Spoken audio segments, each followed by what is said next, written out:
Alright, so name countdown. Did you see it? I did. It's not the big screen adaptation of the Channel 4 TV show, unfortunately, so I was disappointed about that. But one sentence summary. Imagine Final Destination, but with an app. Could you beat the Vim? So, yeah, in the film, the characters download an app that tells them when they're going to die. And if they use that information to, like, change their fate, a demon comes and, scares them and stuff. He's being a right dick about it.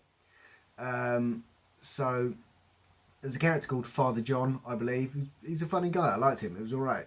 And he says if you can beat the clock, so like if you can either outlive the timer, which seems unlikely, or if you can die before your time's up, you'll break the curse and job's a good one. Everyone's happy. Presumably the demon will stop being a dick. So when he says that, I think, oh right, well the main character Quinn is a nurse, and earlier in the film we've seen I don't want to prejudge, but I believe a drug addict come into the hospital where she works. They've OD'd, it would appear, and they give them an injection of whatever it was. It wasn't adrenaline, but it wakes them back up. They're alive again. Yay! So you think that, and it's like, well, why doesn't the character who's a nurse and the love interest dude, like Matt or whatever his name was, why doesn't she give him an overdose? He dies before his time's up, breaks the curse, boom, injects him with a cure, everyone's happy. And that is sort of what happens in the end of the film. Apart from the love interest dude, he's for reals dead by this point, which is sad because, if they'd lived and got together, they would have had beautiful children, those two. But there you go. So yeah, because that's what actually happened in the film, could I beat the demon in another way? Yeah, it's a couple of different ways. So if I've got some preparation time, and bearing in mind, like if you've seen the Zozo or the Clophill videos, the demons generally are too afraid to show themselves around me, or they're not real. One of the two. But there you go. Say a demon does come at me. If I've got some preparation time, I'm going to go like, look, Father John, we're going to bless this lake, and then I'm going to hang out in the lake, like maybe on a boat in the middle of it. Holy water everywhere. The demon comes at you. You drown the demon in the holy lake. Seems there. But if you've not got as much time, because your countdown's running out, there's a bit where they get some like blessed salt and mix it with some paint to do a like protected circle thing, which so the demon doesn't blow the salt away, which actually I've never thought of before. Quite clever. It's probably just so when the actors weren't walking around they didn't kick the salt or whatever. But there you go. No one got paint on their shoes that I saw. But besides the point. Anyway, so you get your salty paint. The demon comes at you. Throw the paint on the demon. Make it drink it. Drown the demon in the paint bucket. That sort of stuff. That's one way of doing it. Or pour the paint on yourself. Yeah, you look a bit like the lady in James Bond who died. But you're wearing a demon-proof suit. There's so many good options. Right, how do you improve the film? So at the start of the film, there's a bunch of teenagers, and you can tell they're in America because they're at a house party and they're drinking beer from red plastic cups.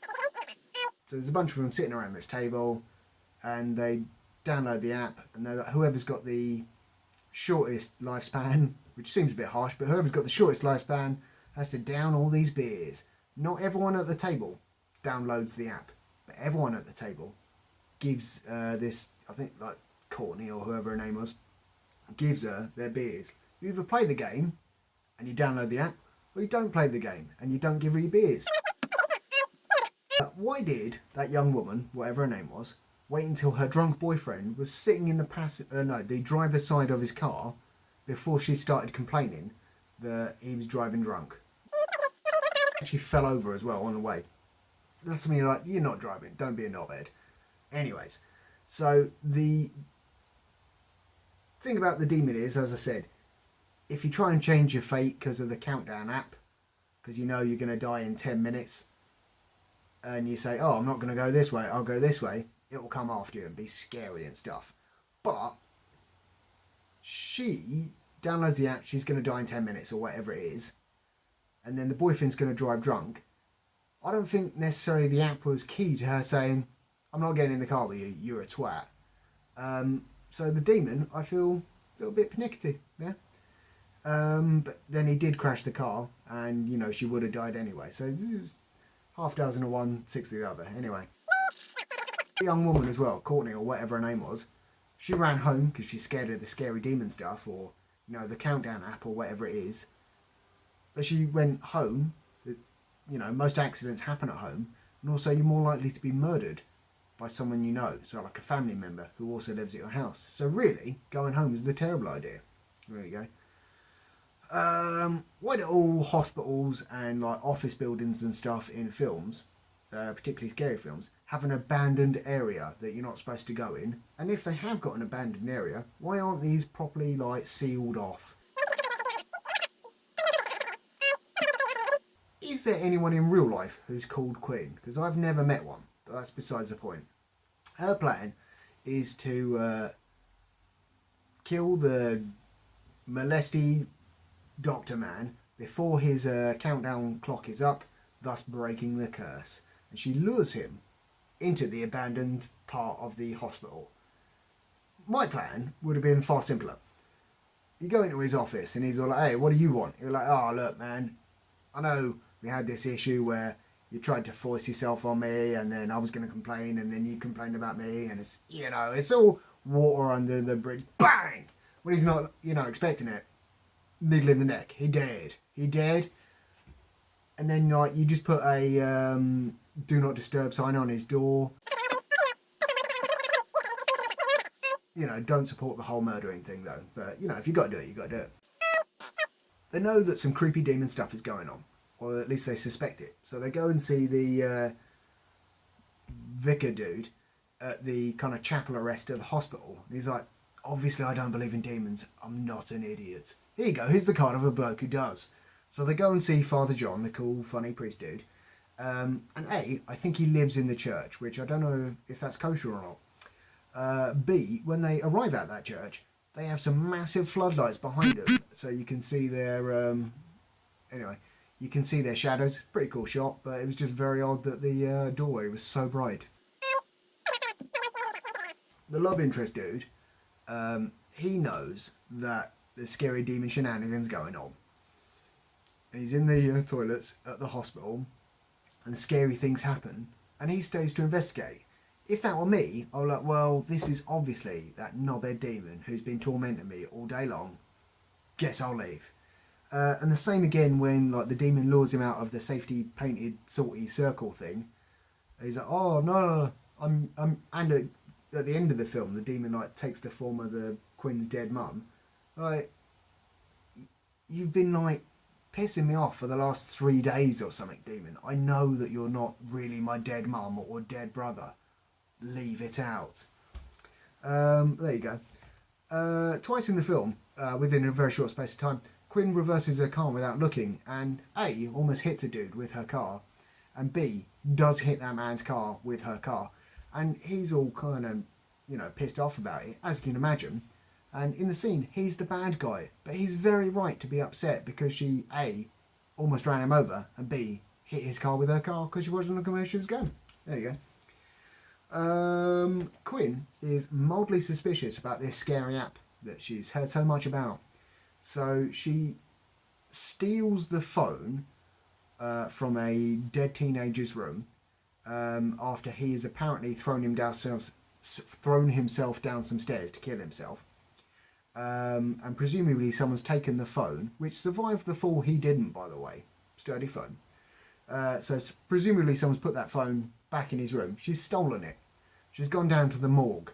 She's unlocked the phone using his corpse. And then, to top it all off, she kept that phone. I respect that. Right, Quinn purchased a new phone from a very entertaining tech store man who didn't really seem to know what Tinder was or how it worked, but yeah, it was a good reference. Anyways, she buys the phone and it's like fully charged straight away. That was odd. Quinn's younger sister and her boyfriend appear to be hanging out in like the study of her like family home where the dad and the younger sister live. But the sister, you later see in the film, has a bedroom. So why wasn't she hanging out with the boyfriend in there? Also in the house, there were some TVs on that no one was watching. That was strange. Quinn has amazing parking at her apartment, right outside the front door of the building, and she thinks she sees the ghost of a teenager whose phone she stole. So she's like, "Oh man, creepy! I'm gonna sleep in my car. That's not a good idea. Don't do that. You'll, if anything, more vulnerable in your car." I don't usually jump into bed with girls I met on an app. Well, technically, we met because of an app. You're splitting hairs, right? From a certain point of view, yeah, you're right. But from everyone else's point of view, it's the same thing. Anyways. Also, you've only known this dude for like a day or something like that. How do you know he's not going to kill you? Like, regardless of the demon or the app, he might be a serial killer. Yeah, rating out of 5 beers, give it a 3. It was quite funny. It was funnier than it was scary, but then again, I am pretty warped. But the jump scares did seem to be like on a timer because you could see when they were coming. Um, yeah, that was alright. So yeah,